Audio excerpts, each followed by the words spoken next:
Ladies and gentlemen, boys and girls, space time is here. That's right, we're talking about Buck Rogers in the 25th century on our Kill by Kill Patreon. And if that sounds strange to you, first of all, are you new here? And if you are, thank you for joining us.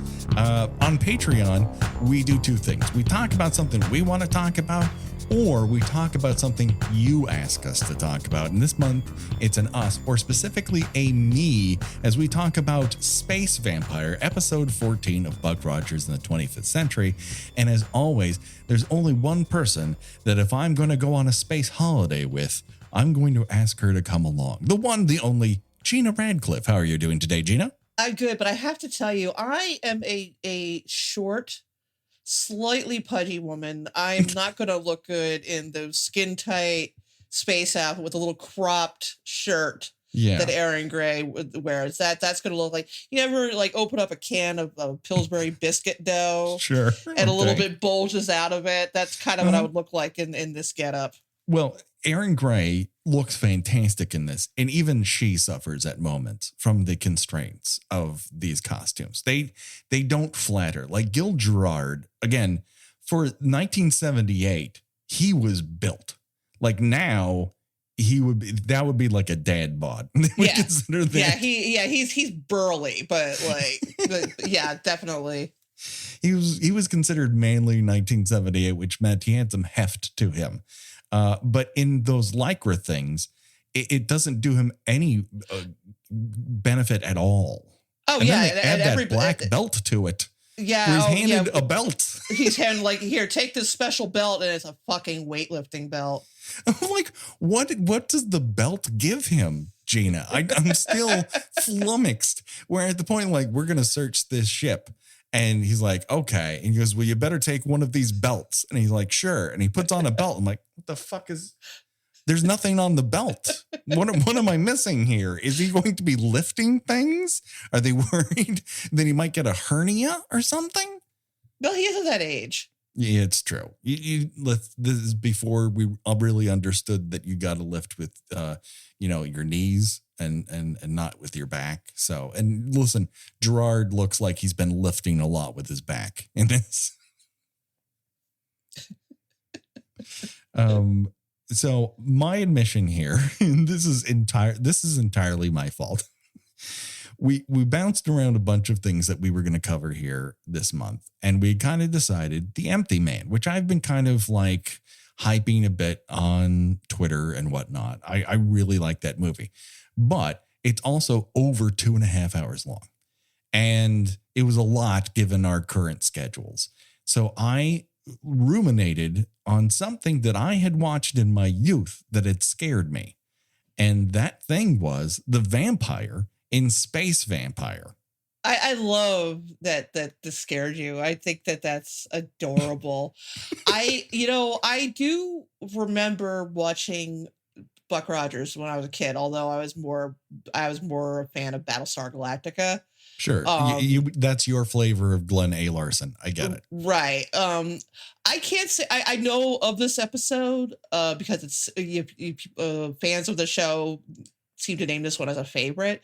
I don't remember why. I don't know. Fine. I'll take their word for it. I don't remember seeing this episode. I'm trying to come from the mind of a child as to if this would be scary.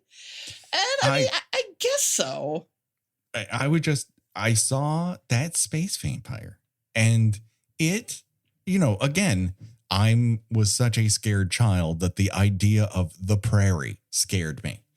That the Pink Panther theme scared me. So I was very vulnerable to anything. I have to, again, look in terms of, in this, we've touched about this before, like the differences in our childhood. Yeah. In which you were very sheltered from a lot of pop culture, and I was very not sheltered from a lot of pop culture. So this aired in 1980.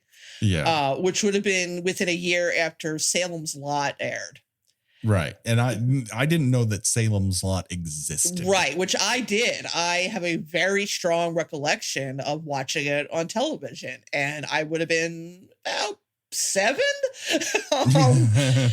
And So that scared the holy hell out of me. Yeah. And it still holds up as pretty scary. Oh no, So- it is genuinely a scary movie. So I think that when you compare, say, like Mike Ryerson's scene in Salem's Lot to the space Mhm. vampire in this, having seen that, even when I was a kid, I probably wouldn't have thought much of the space vampire.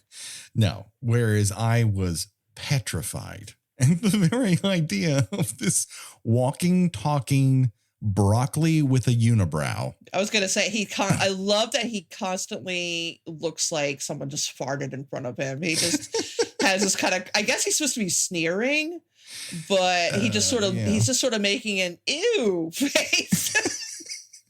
They've definitely shown him a picture of Nosferatu and said, go for this. And he's like, I can't see that with these contacts in and the massive head you've put me into. So I'm just going to go and like lean back because I can't close my mouth with these fucking teeth you've given me. Oh, the Dracula references in this, they are so proud of themselves. Oh, it's so hidden. You never would have known with a ship called the Demeter. I groaned out loud when they said that, and they were like 100% straight face, like, yeah, this is a really this, only the fans are gonna get this one. Only And the real ones are gonna catch this reference. Yeah, and I'm like, fucking really, the Demeter. I mean, There's I a reference tell ya. to a character named Helson. Yeah. He's a hunter of some kind. Like, you don't say. And oh my god. And then Buck at one point goes, it might be some kind of vampire. And the guy who he's acting with goes, I don't know what that means. I have no cultural reference. Excuse for vampire. you, that guy that he's acting with is one Christopher Stone of The Howling. Thank you very much. Mr. D. Wallace to you. Well, soon to be ex Mr. D. Wallace, because they got divorced pretty fast after the Howling. No. I thought he died. I was pretty. Oh, pretty, is it that? Yeah, no, I think that they stayed together and then he died at some point. Now I have to. You'd be nice No, to please Christopher- research this. You'd be nice to Christopher Stone. He has an excellent mustache. He does. He has one of those lion faces that makes him look like maybe he was the Beast in Beauty and the Beast, but no, he just had sex with a werewolf lady in The Howling. You know, as one would. I mean, have you seen that werewolf lady? When are we doing The Howling? I don't know, but she's a super babe. She is a super babe. But he needed to keep it together because that was his idea. And then he goes up there and he fucking cheats on his wife with a werewolf lady? Come on. So just to clarify, I am correct. Okay. He married Dee Wallace in 1980, the same year that this episode aired. Okay. And Got they together. stayed married until his passing in 1995. Okay. All right. R.I.P.D. Christopher Stone and your excellent mustache. True. Yes. I once again recall my son when watching E.T. and her breakdown at the sink when learning that her ex-husband has gone off to Mexico. And he turned to all of us and said, that woman needs help. Just needs some help. It's a very astute boy. You've raised a very sensitive child. When I met the one and only Dee Wallace Stone, I told her that story and she was slightly flummoxed. He just wanted you to have some help. He felt you were unmoored. This was before you were aware that there was an alien living in your house. Like you were already in a vulnerable spot. You just needed help. Father, why have you made me watch Diary of a Bad Housewife? You need to understand. Yes. I mean, it's made for some very awkward viewing that we're forcing him to watch White Lotus. But I think that, now that we're 4 episodes in, he's really beginning to understand the didactic involved. I look forward to you explaining how you're going to explain to your child what analingus is. The cackle that came out of me when she opened that door. Oh my God. That is, I've never hidden behind my hands and laughter as much as watching that show. Everyone is just terrible, and it's delightful to watch, but it's also very hard to watch. So basically, terrible characters, delightful but hard to watch. That's basically HBO prestige television in a nutshell. Right, exactly. Absolutely is. And at least one scene of from behind sex. Yeah, well, got to give something for daddy, you know. Why you make me watch this artsy show? Oh, okay. Well, I didn't know that Cowboy was involved in this. All right. Now we're cooking. Is Analingus eating ice the new Cowboy position for HBO? Is that the direction? Yeah, it definitely feels like, let's see what we can get away with. Right. Because they're definitely asking a lot of people to stuff their face up another person's ass, which, again, not something I'm uninterested in, but these people are working together. You know what I mean? It just takes a lot of trust. That's all. What were we talking about again? Oh, Buck Rogers. Space vampire. Buck Rogers. I mean, can you imagine you're on the set of Buck Rogers in the 25th century? And you're all like, all right, here's the thing, though. At one point, you're going to walk in and you're going to watch the space vampire. He's got his nose up Wilma's ass. Now, and just to watch like all of the brain they have start leaking out of every hole in their head. Like, no, this is what television is going to become. Why don't we get there first, everyone? Yeah, it's Buck Rogers in the 25th century. We're talking about the future here. Come on, the far off year 1987. It is Buck Rogers in the 25th century, and by the 14th episode, they have now nerfed Wilma Deering to the point where she has to be taught by basically a fucking caveman how to drive a spaceship. In the first episode, she's like has a gun on her hip and she's shooting people left and right. She's a total fucking badass. And 14 episodes later, they're like, tell me how to drive this ship, Buck. Like, what the fuck? Oh you my know God. how to drive every ship. I got such a chill in a line later in this episode where to describe the plot, it's Dracula in space, where this spaceship crashes into another ship and it's full of dead people, and they find the captain's log, and it's we have this mysterious visitor, and oh no, all the crew is starting to act very strangely, and et cetera, et cetera. Everybody knows the basic story of Dracula. So Christopher Stone's character is very dedicated to the idea that this is some sort of highly contagious virus, while Buck Rogers like, hey, perhaps it is a vampire. Which they are apparently the concept of a vampire has been, even though right now in the 21st century they're about as popular as ever. Yeah, it's ubiquitous. It somehow it has been phased out at some point over the next couple hundred years. Vampires don't exist anymore, except they do God. Because there's one on the ship. But IP business is so fucked in the 25th century, Gina. They're gonna have to come up with all new art. But at one point, so Christopher Stone thinks that the character thinks that Buck is hallucinating, and even when the space vampire, who is conveniently only visible to Wilma, shows up and attacks. She can be given that acting challenge, right? It attacks her. Buck attacks the vampire. Christopher Stone doesn't believe him, takes him into quarantine, and then Wilma says he's right. He's not lying. Something attacked me. And Christopher Stone does that whole caressing the shoulder thing that men like to do to women when they're trying to comfort them, but it's like only a matter of time before you're riding my crank. And he says, I'm sure you believe that. And I'm like, oh boy. And the sad part is he's not a villain in this. No, he's only a hero.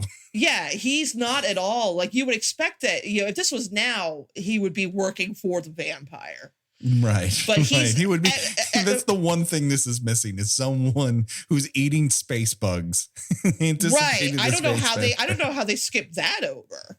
But because they spend all that extra time just introducing scenes with 8 to 10 seconds worth of silence. Right. I mean, at worst, he's sort of a rival with Buck for Wilma, but that never really comes to anything. But yeah, he's a good guy in this, and he's just like, you know, gaslighting her.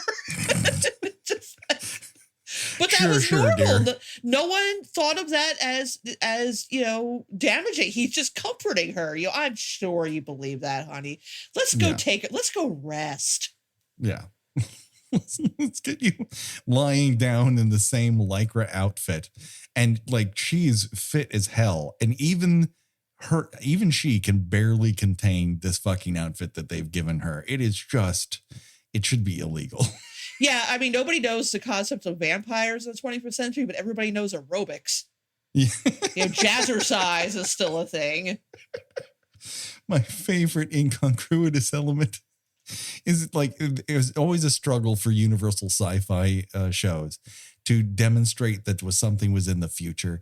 And in here, when they're in the bar setting, it sounds like a casino for some reason. And in the background, you can see people playing stand-up video games with 25-cent quarter slots in them. Wait a second. People are still using coins and they're eating food discs. Sure, why not? I mean, you know, the food disc, that's right now, somebody put out a food substitute, just basically a pressed cube of protein. Pressed cube. So, you know, Buck Rogers correctly predicted that. Thank you. And we managed to get that 4 centuries early. So good for us. The future is now. Yeah. I love that Stargates in this movie, in this TV show, always have thunder sound effects. Wow. I always think of stuff like that. Whenever I see that, I always think of Airplane 2. Right. And the moon base. It's like they open up the doors by shushing at it. Yeah. There's a lot of shushing doors in this one. These doors be thick as fuck, though. Whoever's manipulating those doors has a real workout for themselves. At one point, they're talking about repairing Twiggy, a very annoying robot voiced by Mel Blanc. And it is implied that they're doing this so that he can dance with his girlfriend and that he was damaged by dancing with her too much. And I'm beginning to wonder, did Twiggy literally fuck his brains out with another robot? Hey, you know, he's a consenting legal age robot. Don't you judge Twiggy. I mean, just when we're talking about like what survived, this robot understands high-fiving and what's up, man, but vampires have disappeared from the lexicon. Vampires and Muhammad Ali. And taking care of a plant. These are all things that have disappeared from time. But the high five will live on forever. But he walks into a room and says, "Yes, I understand jive," and just does it. Fucking A. Yeah, they had a very interesting idea of what would what would you still be part of the vernacular and just what would disappear. When by the time this show aired, even just disco was already on its way out. and like the concept of the singles bar. Yeah. Wow. When are we bringing that back? That can't possibly go wrong. Oh my God. At one point they gave him a hernia truss. He referred to Twiggy as an ambuquad. Oh yeah, I was like, I one of my favorite things in sci-fi movies is when they are reluctant to use the word robot. Yeah. Like it's a a synthetic humanoid. It's an artificial nano man. Artificial nano man. It's a robot. It's like it's sort of like The Walking Dead's reluctance to use the word zombie. Mm-hmm. And it's like, do zombies not exist in this universe? This is just like supposed Night to be of the Living Dead never came out. Right. Rob Zombie never rocked. Like, why? I mean, zombie isn't a copywritten word. You could call them zombies. Like, no, they're walkers. Yeah. Well, it just caught on, and there's no one there to tell them otherwise. There's no podcast, and there's no shitty YouTube video person to tell them that they've social justice warriored out the word zombie for some reason. Oh my God, the world is so fucked. Anyways, so as you mentioned earlier, the captain of the Demeter has been recording herself. And this is another woman who flies a spaceship. I know this is hard to believe, but in the 25th century, women be piloting spaceships. She's recorded herself on tape. It's a VCR. They have a VCR. Mini VCR with 3 buttons that are not labeled. The height of 25th century technology. This entire show, and I love this from Universal TV Design, because like Universal TV just has like an aesthetic to it where everyone decided like, this is the way we do this kind of television show. You can see how Columbo morphs into Murder, She Wrote in the sort of set design because they're all doing it in the same place.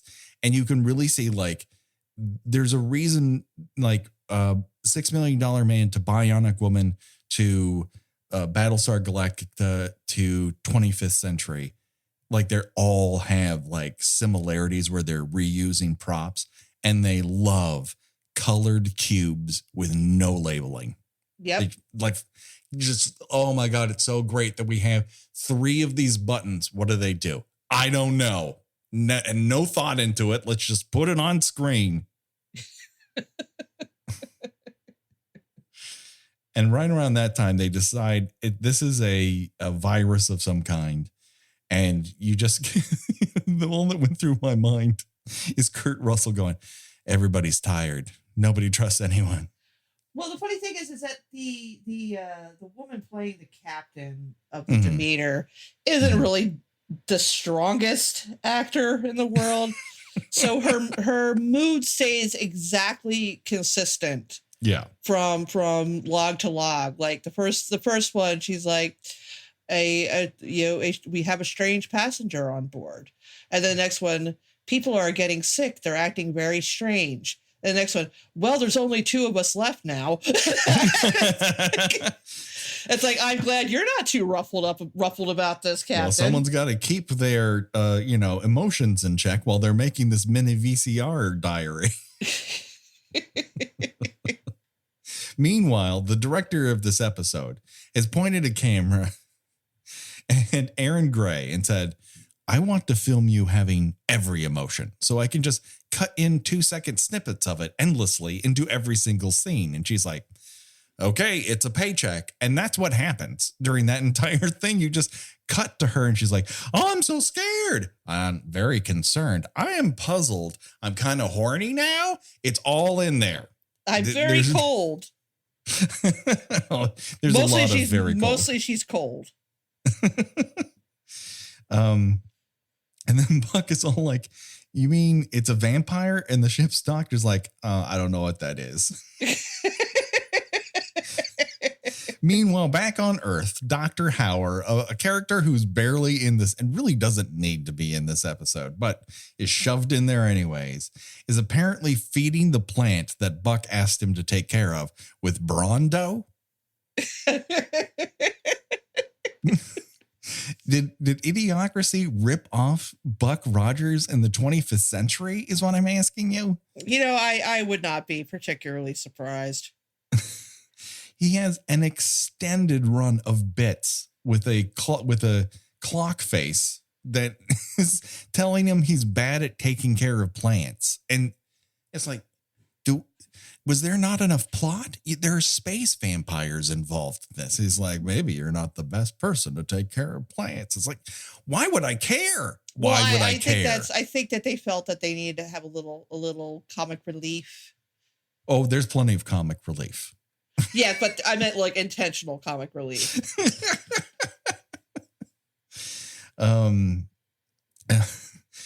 And then when we're back at the singles bar, which Wilma's not buoyed by either, neon green drinks or fried space discs or dicks for that matter. Hey, yikes. Listen, I don't know what's in the space discs, to be honest with you. I think he just said like protein or something like that. Well, dicks are great protein, Gina. They're a nice lean beef. Are we going to have to do one of these 18 and over warnings for this again? I think it's listed. I think people know. So Buck keeps trying to lighten the situation. And then basically he has a breakdown where he's like, if you don't start laughing at my shitty jokes, my penis will be sad. And in the background, there's a woman with her whole ass hanging out. Now, this is not a complaint, but this was a detail that I did not catch upon my first time watch in 1980.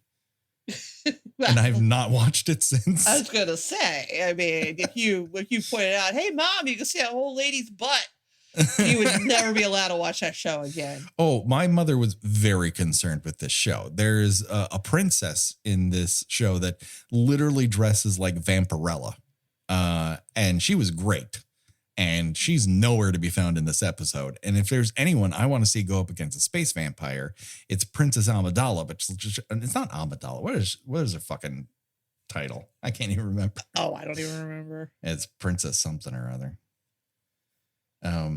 Believe it or not, this show had was a runaway hit that only lasted 2 seasons because a producer came in the second season and torpedoed the fuck out of it. No more space vampires. No more space vampires for you. It was too expensive and people didn't like their new direction. And he put Wilma Deering in kind of like a flight attendant costume, and then she drove a bigger ship, but she was completely nerfed, like even harder than in Space Vampire. But I think women showing their whole asses in 1980 was exceedingly rare. But finally, after this, we get to meet our space vampire, who could only be described as Count Chocula fuck. I fucked up this joke. And now we finally meet our space vampire, who can only be described as Count Chocula if chocolate was replaced by balls on his head. He sort of looks a little bit like who was the Great Gazoo? Is that the little alien on the Flintstones? Yes, because he looks kind of like that guy. He does. I also described him as Count Cauliflower Testicles, but I wasn't sure which way to go with it. I mean, you gotta streamline that a little bit. You gotta go for like Count Caulifballs or something. Cauliflower testicles. That's too much. That's too many syllables. That's very true. You know, I should learn to edit a little bit more. That's absolutely correct. And so one thing I noticed upon my first rewatch of the show after 4 entire fucking decades was that they only do the front part of Erin Gray's hairdo. Like in front, it has those 70s waves. And then in back, it looks like she's attending a funeral. So she's got that like kind of false front. Yes, she has a hair facade. like a building that's only like a building on the front, and you turn to go back, and there's nothing back there. Yeah, like a false front. Absolutely. And then it's just framing her face. And then you look back and it's just like combed it straight. That is not something you see a whole lot.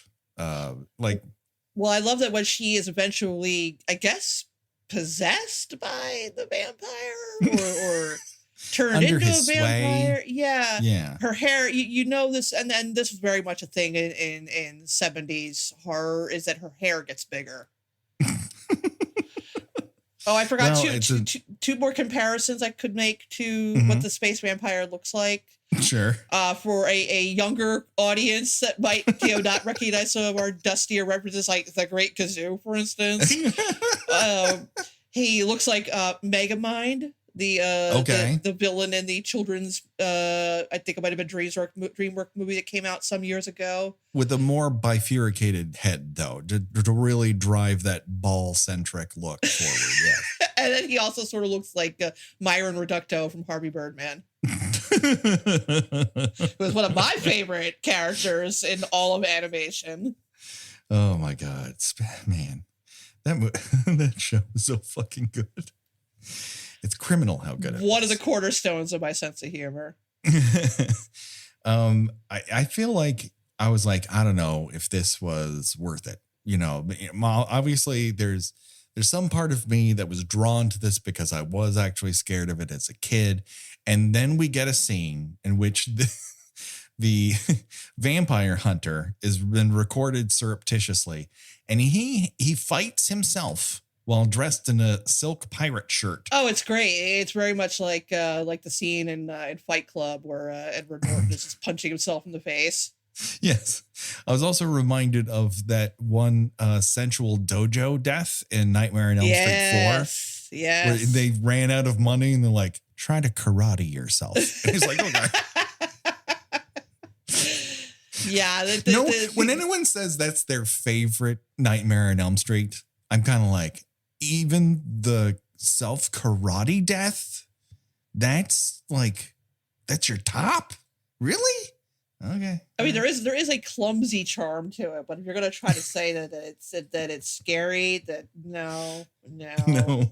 I mean, again, and thinking about like, would this be scary to a kid? I am thinking about the scene in which all the bodies are laid out in the space morgue, and then they all like rise up, and I'm like, that'd probably be pretty scary to a kid. Yeah, but also going back to Salem's Lot, I feel like they ripped that off from a similar scene in Salem's Lot, sure, where a corpse rises up from in a morgue, and it is much scarier.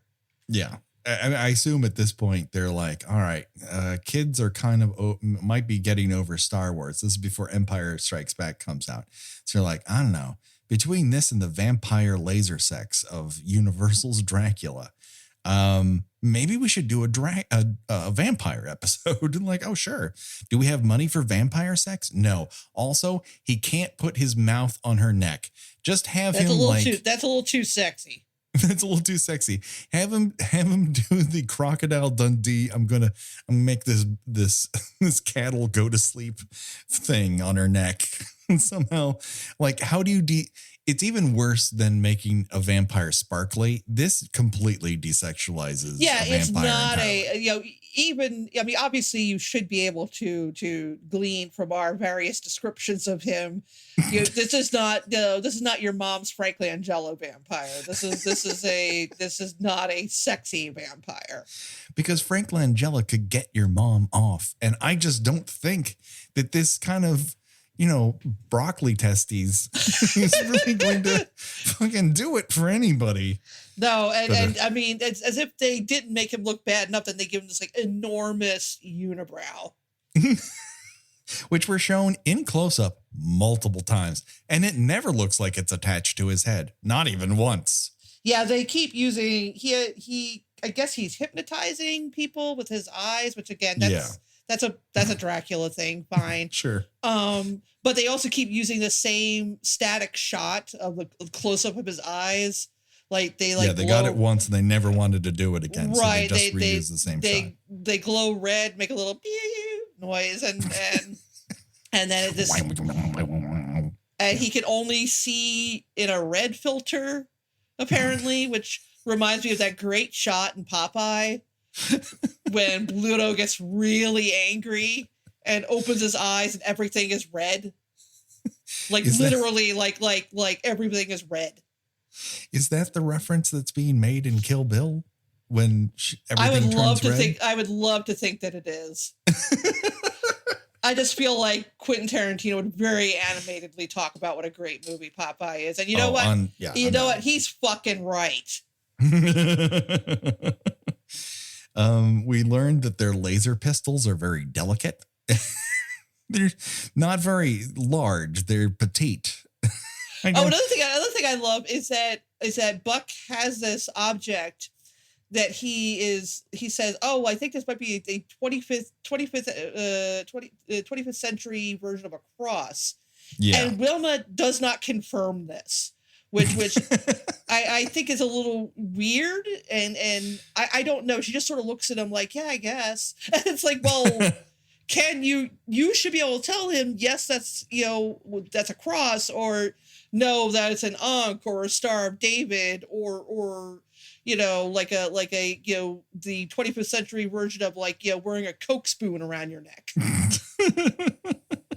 But when he touches it to the space vampire's skin, he violently reacts to it. So we at least know that it works.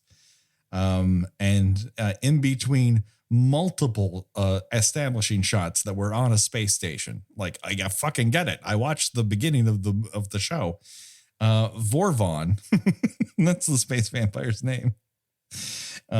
He manages to finally corner Wilma, seducing her, and then sends her after Buck, who manages to burn her with the random jewelry he picked up in Arizona by the looks of it. Yeah. This definitely has that cool uncle, cool 70s uncle belt buckle thing going on. Yes, exactly. It really looks like it should say "keep on trucking" or "ass, gas, or grass. Nobody rides for free." No fat chicks. It looks like a swell hat band centerpiece for a cowboy hat. Like that, it would look swell in. Although it is kind of surrounded by grandma doily, but maybe you can carry it off. Maybe I can't. So he's like, you know what? We're going to go to a different place. We're going to have all these souls to suck the life out of. You're going to love it. And they get into Buck Rogers' spare spaceship that he bought with his own money, I guess. Fuck if I know. And but Buck has booby trapped it so that when it goes through the Stargate, it'll go straight into a star.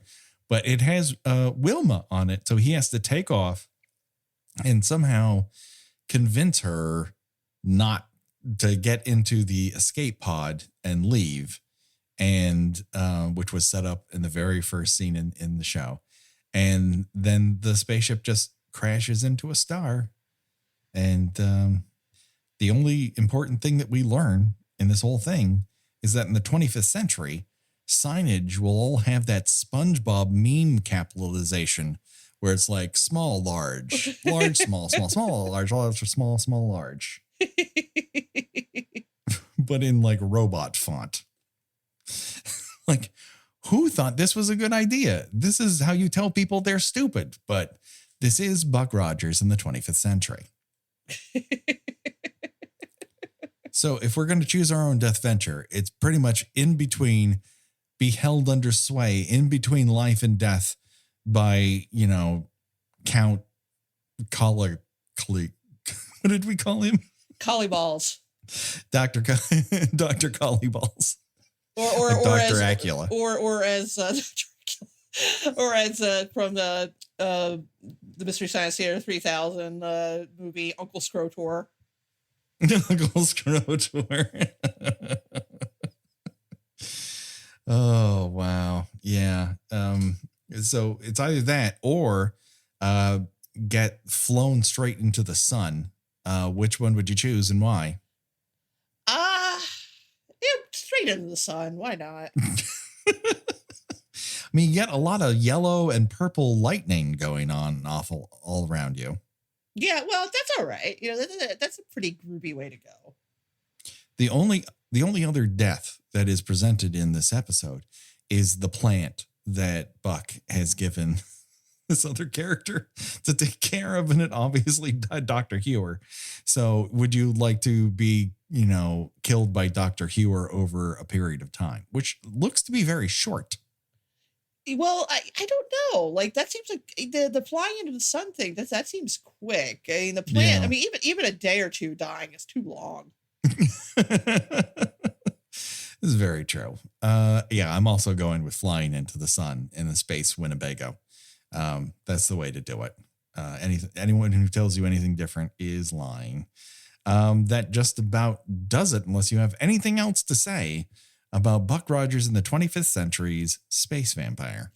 You know, it was an amusing episode, but also at some point I had to check how long the episode had left because it felt very long. I have a new idea that I'm going to maybe do with Ollie. He's very into this idea called You Made Me Watch. And I'm going to be forced to watch what he wants me to watch. And then I'm going to force him to watch shit like this.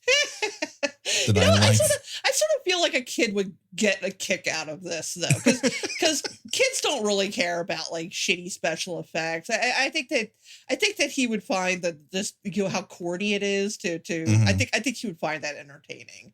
You know, especially thinking of in terms of you were about his age when you watched this.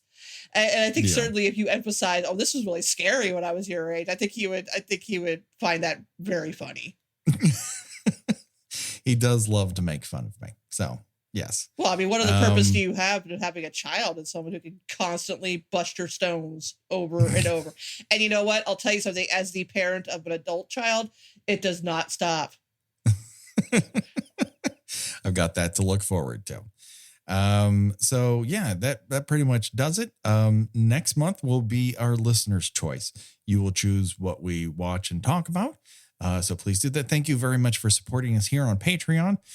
You help keep this show free for all, and you are paying for new artwork every single week and new songs that are going to start premiering on the main feed and other places very soon. And all the t-shirt artwork and stuff like that. We have the t-shirt shop. You can also please make a selection there. That would be great to help pay those artists. And that just about does it for myself and for Gina. Goodbye, everybody.